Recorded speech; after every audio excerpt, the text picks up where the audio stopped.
अमरावती येथील बहुचर्चित मुथूट फिनकॉर्प घोटाळा प्रकरण दिवसेंदिवस वाढत असून या घोटाळ्याचा आकडा 4,59,00,000 रुपयांपर्यंत पोहोचलाय। आतापर्यंत 71 ग्राहकांनी या संबंधात तक्रारी नोंदवल्या आहेत। तब्बल 71 ग्राहकांच्या तक्रारी कोतवाली पोलीस स्टेशनमध्ये दाखल झाल्या आहेत। यामध्ये 2 किलो 818 ग्रॅम सोने ग्राहकांचे आहेत। व्यवस्थापक शुभम वासेवाय याने हा घोटाळा केला असून त्याच्यासह 3 आरोपींना अटक केली असून ते सध्या पोलीस कोठडीमध्ये आहे। पोलिसांनी संबंधित मुद्देमाल जप्त केला आहे। ज्या लोकांचे सोने आणि रोख रक्कम आहेत त्यांनी आता पैसे आणि सोने परत मिळवण्यासाठी धावपळ सुरू केली आहे। पोलीस सुद्धा आरोपींकडून त्यांचे सोने आणि पैसे मिळवण्यासाठी प्रयत्न करीत आहे। मुथूट फिनकॉर्प संदर्भात अमरावती शहरातील कोतवाली पोलीस स्टेशनला जो गुन्हा दाखल आहे त्यामध्ये 3 आरोपी अटक असून आज त्यांना परत न्यायालयासमोर हजर केला असता 13 तारखेपर्यंत त्यांचा PCR मिळालेला आहे।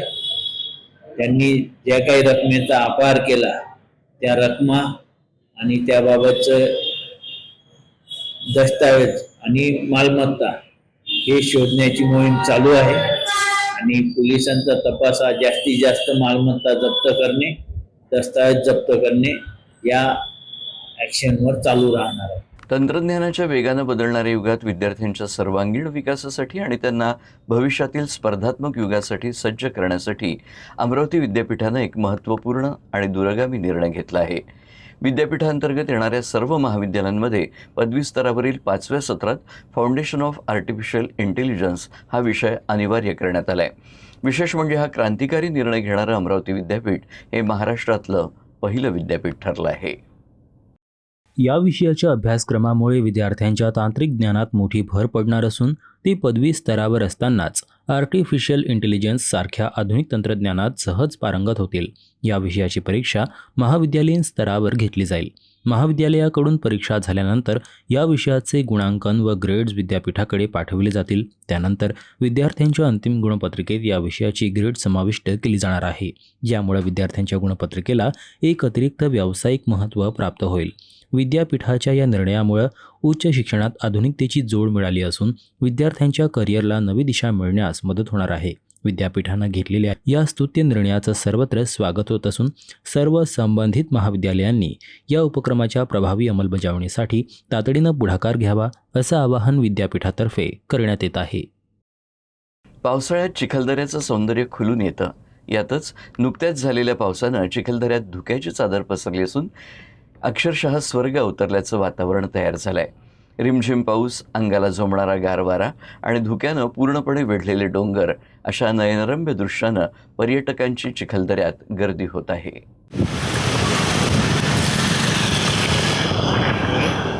रिमझिम पाऊस आणि सातपुड्याच्या डोंगरातून येणारा थंडगार वारा वातावरणाला अधिकच आल्हाददायक बनवत आहे। चिखलदऱ्यात सध्या अमरावती जिल्ह्यासह विदर्भातील विविध जिल्ह्यातून मोठ्या संख्येनं पर्यटक दाखल होत आहेत। शनिवारी आणि रविवारी पर्यटकांची गर्दी विशेष वाढत असली तरी आठवड्याच्या इतर दिवशीही चिखलदऱ्यात पर्यटकांची वर्दळ पाहायला मिळत आहे। पर्यटकांची वाढती गर्दी लक्षात घेता प्रशासनानं वाहतुकीचं नियोजन केलं असून धामणगाव गडी मार्गे चिखलदऱ्याला जाण्याचा आणि घटांग मार्गे परतीचा मार्ग ठेवण्यात आला आहे।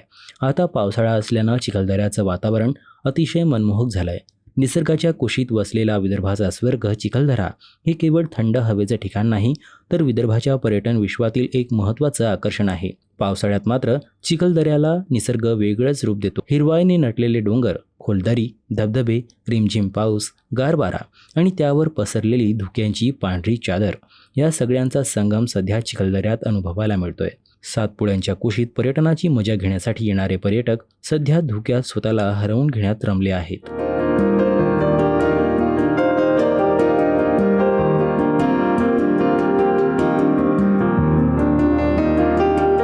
राष्ट्रसंत तुकडोजी महाराजांना भारतरत्न ही पदवी देण्यात यावी या मागणीसाठी तिवसा इथं बेमुदत अन्नत्याग आंदोलन सुरू करण्यात आलं असून ज्येष्ठ नागरिक देखील या उपोषणात सहभागी झाले आहे।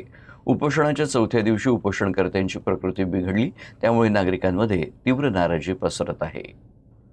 एकच लक्ष, राष्ट्रसंतांना भारतरत्न असा निर्धार यावेळी व्यक्त करण्यात आला।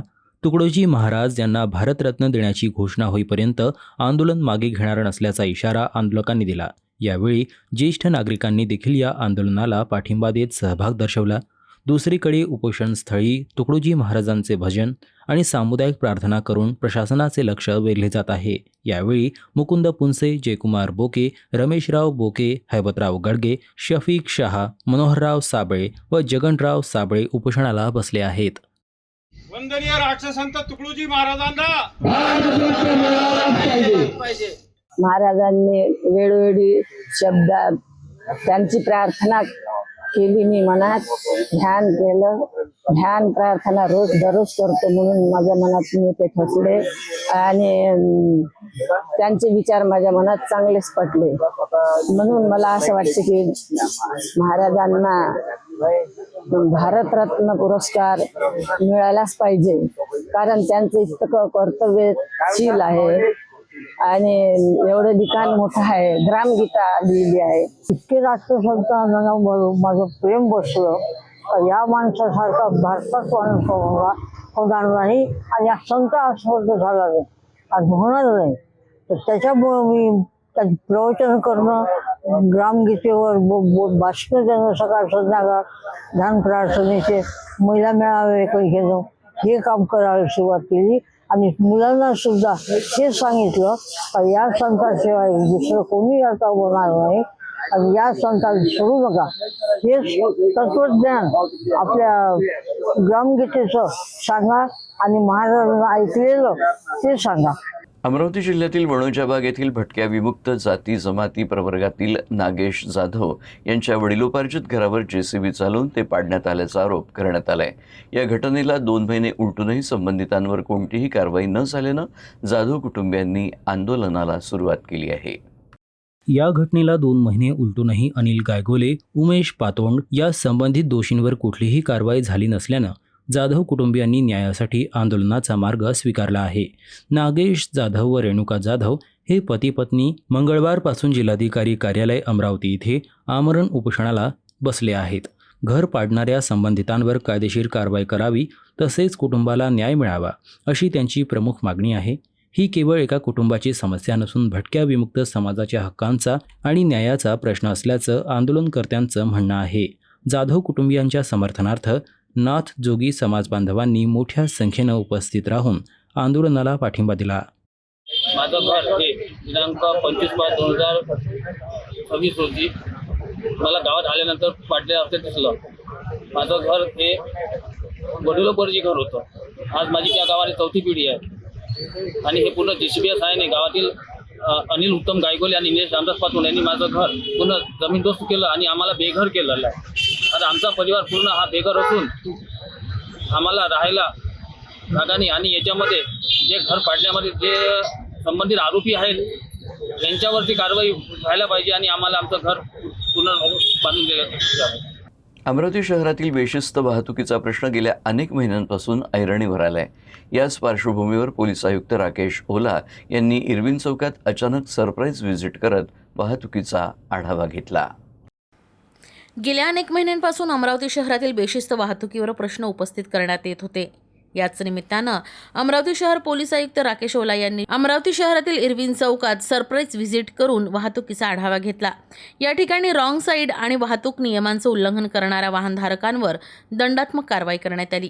आपल्या सुरक्षेसाठी वाहतूक नियमांचं पालन करा, सिग्नल कुणी तोडणार नाही याची स्वतः खबरदारी घ्या असं आवाहन त्यांनी केलं। यावेळी वाहतूक पोलिसांना बेशिस्त वाहनधारकांवर कडक कारवाईचे आदेश पोलीस आयुक्तांनी दिले। अमरावतीच्या कॅम्प परिसरातील मस्जिदीत एका माथेफिरू युवकानं घुसून दुडघूस घातला। युवकानं मस्जिदीच्या प्रवेशद्वारावरील काचेची तोडफोड केली आणि त्यानंतर नमाज अदा करण्याच्या ठिकाणी जाऊन झोपून राहिला। दरम्यान फ्रेझरपुरा पोलिसांनी घटनास्थळी धाव घेत युवकाला ताब्यात घेतलं आहे। या प्रकाराची माहिती मिळताच परिसरातील नागरिकांनी मस्जिद परिसरात मोठी गर्दी केली। घटनेची माहिती मिळताच फ्रेझरपुरा पोलिसांचे पथक घटनास्थळी दाखल झाले आणि संबंधित युवकाला ताब्यात घेतलं। पोलिसांनी ताब्यात घेतलेल्या युवकाची ओळख रवी सुधाकर इंगोले अशी केली आहे। यापूर्वी रवी इंगोले याला पॉक्सोच्या प्रकरणात अटक करण्यात आली होती। 6 ऑगस्ट रोजीच तो कारागृहातून बाहेर आला होता अशी माहिती समोर आली। रवी इंगोले याने मस्जिदीत प्रवेश करून तोडफोड व धुडगूस घालण्यामागे नेमकी काय भूमिका किंवा मनशा होती याबाबत प्रश्न उपस्थित झाले आहेत। फ्रेझरपुरा पोलीस या प्रकरणाचा अधिक तपास करत आहे। आदिवासी विकास मंत्री अशोक उईके यांनी नागपुरातील मेडिकल कॉलेजमध्ये दीपिका मडावी या सर्पदंश झालेल्या विद्यार्थिनीची भेट घेतली. यावेळी मंत्री अशोक उईके यांनी डॉक्टरांशी चर्चा करून मुलीच्या प्रकृतीची विचारपूस केली. गडचिरोली जिल्ह्यात आदिवासी आश्रमशाळेत 6 विद्यार्थिनींना सर्पदंश झाल्याची घटना घडली होती. यातील 3 मुलींचा मृत्यू झाला तर तिघींवर उपचार सुरू आहेत. अशातच एका मुलीची प्रकृती अतिशय गंभीर असल्यानं तिला नागपूरच्या शासकीय वैद्यकीय रुग्णालयात एअरलिफ्ट करून उपचारासाठी दाखल केलं होतं. दरम्यान या तरुणीची राज्याचे आदिवासी विकास मंत्री अशोक उईके यांनी रुग्णालयात जाऊन भेट घेतली. यावेळी तिच्या प्रकृतीची विचारपूस करत डॉक्टरांशी देखील उईकेंनी चर्चा केली. तसेच मुलीवर सर्वोत्तम उपचार करून वैद्यकीय सुविधा उपलब्ध करून देण्याच्या सूचना उईकेंनी दिल्यात. सध्या तज्ज्ञांच्या उपस्थितीत मुलीवर उपचार सुरू असून तिच्यावर बारकाईने लक्ष देण्याचं काम सुरू आहे. एक भरधाव कार कालव्यात कोसळली. या अपघातात कारमधील 2 जण थोडक्यात बचावले. भंडारा जिल्ह्यातील तुमसर मार्गावर खरबी शिवार परिसरात ही घटना घडली. भंडाराकडून तुमसरच्या दिशेनं एक कार भरधाव वेगानं जात होती. खरबी शेत शिवाराजवळ चालकाचं वाहनावरील नियंत्रण सुटलं आणि वळणावर कार थेट रस्त्यालगतच्या बावनथडी कालव्यात जाऊन कोसळली. कालव्यात पाणी असल्यानं कार अर्ध्याहून अधिक पाण्यात बुडाली. अपघाताची माहिती मिळताच परिसरातील नागरिक आणि प्रत्यक्षदर्शींनी घटनास्थळी धाव घेतली. नागरिकांच्या मदतीनं कारमध्ये अडकलेल्या 2ही तरुणांना सुखरूपपणे बाहेर काढण्यात यश आलं. वेळेवर मदत मिळाल्यामुळं मोठी दुर्घटना टळली आणि या 2ही तरुणांचे प्राण वाचले. मात्र या घटनेमुळं अपघात प्रवण ठिकाणी सुरक्षेचा प्रश्न पुन्हा ऐरणीवर आला आहे.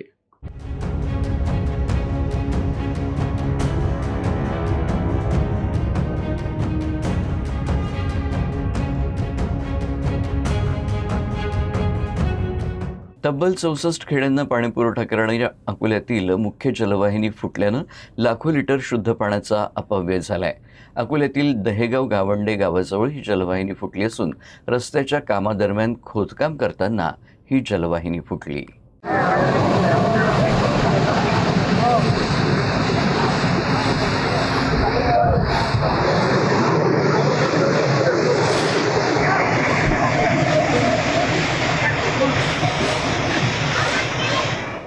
अकोला जिल्ह्यातील खांबोरा आणि 64 खेडी प्रादेशिक पाणीपुरवठा योजनेची जुनी जलवाहिनी शिकस्त झाली असून त्यावर ठिकठिकाणी गळती लागल्याच्या आणि वाहिनी फुटल्याच्या घटना घडतात.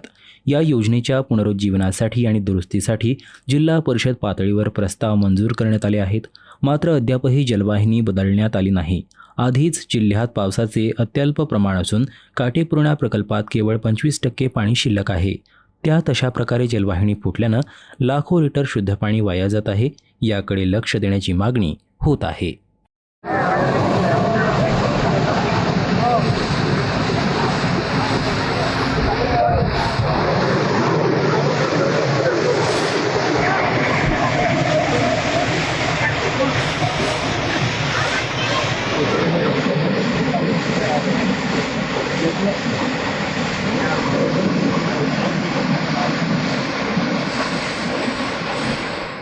यवतमाळ जिल्ह्यात दारूबंदी कायद्याअंतर्गत विविध गुन्ह्यांमध्ये जप्त करण्यात आलेला सुमारे 36 लाखांचा मद्यसाठा न्यायालयाच्या आदेशानं नष्ट करण्यात आला.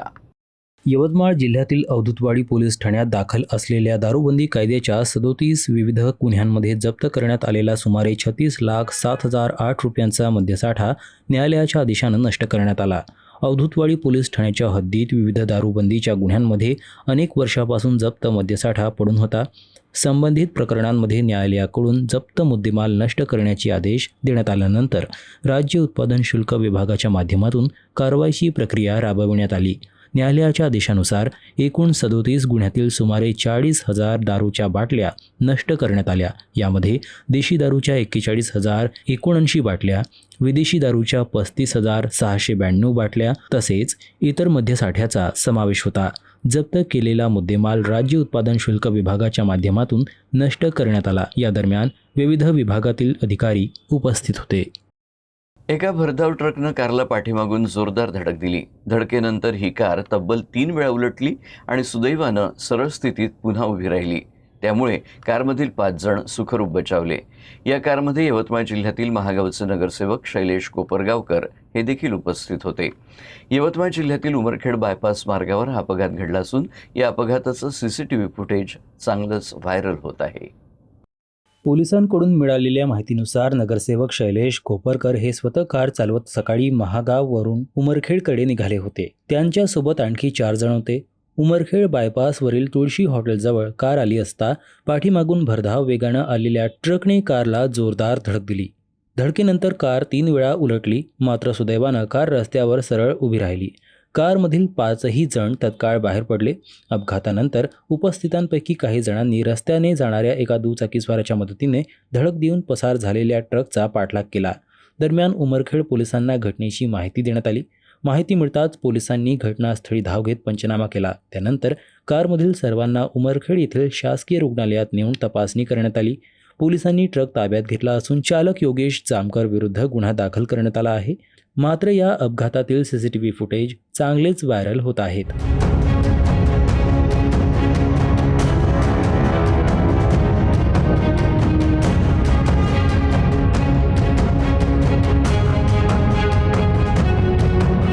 दरम्यान CCTV फुटेजच्या आधारे कारला धडक देणाऱ्या ट्रकचा क्रमांक MH26 BD 6275 असल्याचं निष्पन्न झालं.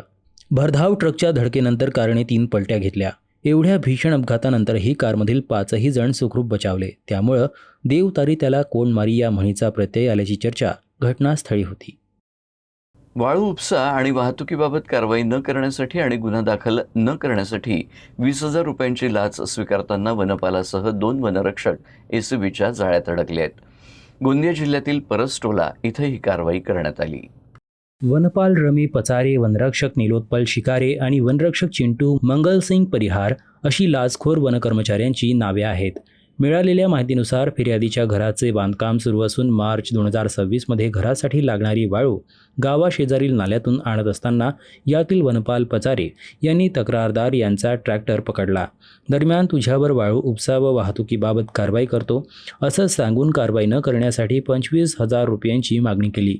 तसेच रॉयल्टीची आणलेली वाळू घराकडे टाकून मोकळे ट्रॅक्टर शेताकडे घेऊन जात असताना वनपाल पाचारे आणि वनरक्षक शिकारे यांनी ट्रॅक्टर अडवून ट्रॅक्टरची चावी काढून घेतली. तसेच घराचे बांधकाम चालू केल्यापासून तू 1ही रुपया दिला नाहीस असं म्हणून 25,000 रुपयांची मागणी केली. पैसे न दिल्यास गुन्हा दाखल करण्याची धमकी देत चावी देऊन निघून गेले. 8 ऑगस्ट रोजी राजोली परसटोला राऊंड ऑफिसर येथे हजर राहण्याबाबत नोटीस दिली. नोटिसानुसार तक्रारदार हे परसटोला राऊंड ऑफिस कार्यालयात हजर झाले असता पचारे व शिकारे यांनी आपण सेटलमेंट करू असं म्हणून 25,000 ऐवजी 20,000 रुपये द्यावे लागतील असं म्हणून लाचेची मागणी केली. फिर्यादीला लाच देण्याची मुळीच इच्छा नसल्यानं याची तक्रार 10 ऑगस्ट रोजी लाचलुचपत प्रतिबंधक विभागाकडे करण्यात आली. यावरून लाचलुचपत विभागानं सापळा रचला. 11 ऑगस्ट रोजी राजोली सहवन क्षेत्र परसटोला कार्यालयात आरोपी वन कर्मचाऱ्यांना रंगेहात अटक करण्यात आली. सर्व आरोपींविरुद्ध किशोरी पोलीस ठाण्यात गुन्हा दाखल करण्यात आला आहे. या कारवाईमुळे वन विभागातला भ्रष्ट कारभार पुन्हा चव्हाट्यावर आला आहे.